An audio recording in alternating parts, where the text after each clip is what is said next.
Year ending దగ్గర పడుతున్న కొద్దీ సంక్రాంతికి రానున్న సినిమాల మీద ఫోకస్ గట్టిగానే పడుతోంది. వస్తామన్న సినిమాలెన్ని, వచ్చే సినిమాలెన్ని, అందులో తమ అభిమాన హీరో చిత్రం ఉందా లేదా అంటూ అప్పుడే ఆరాలు మొదలయ్యాయి.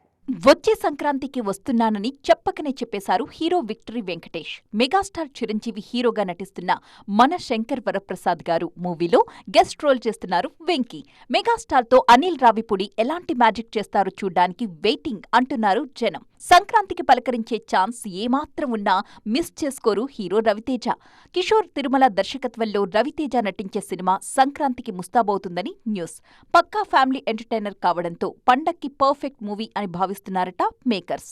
వాల్తేరు వీరయ్య వైబ్స్ ని గుర్తు చేసుకుంటున్నారు అభిమానులు. స్టార్ హీరోల సినిమాలు ఎన్నుంటే ఏంటి, కంటెంట్తో క్లిక్ అయ్యే సినిమాలకు పండగ సీజన్లో ఎప్పుడూ ప్లేస్ ఉండనే ఉంటుంది.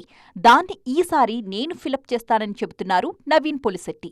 అనగనగా ఒక రాజు సినిమాతో ఈసారి బరిలోకి దూకుతున్నారు నవీన్. ఈసారి మన సినిమాలతో పాటు జనాలందరూ ఆసక్తిగా ఎదురుచూస్తున్న మరొక సినిమా జననాయగన్. విజయ్ సినీ కెరీర్లో లాస్ట్ సినిమాగా పాపులర్ అవుతోంది ఈ మూవీ. జనవరి 9న దళపతి క్రేజ్ చూడ్డానికి రెడీ అవుతున్నారు ఫ్యాన్స్.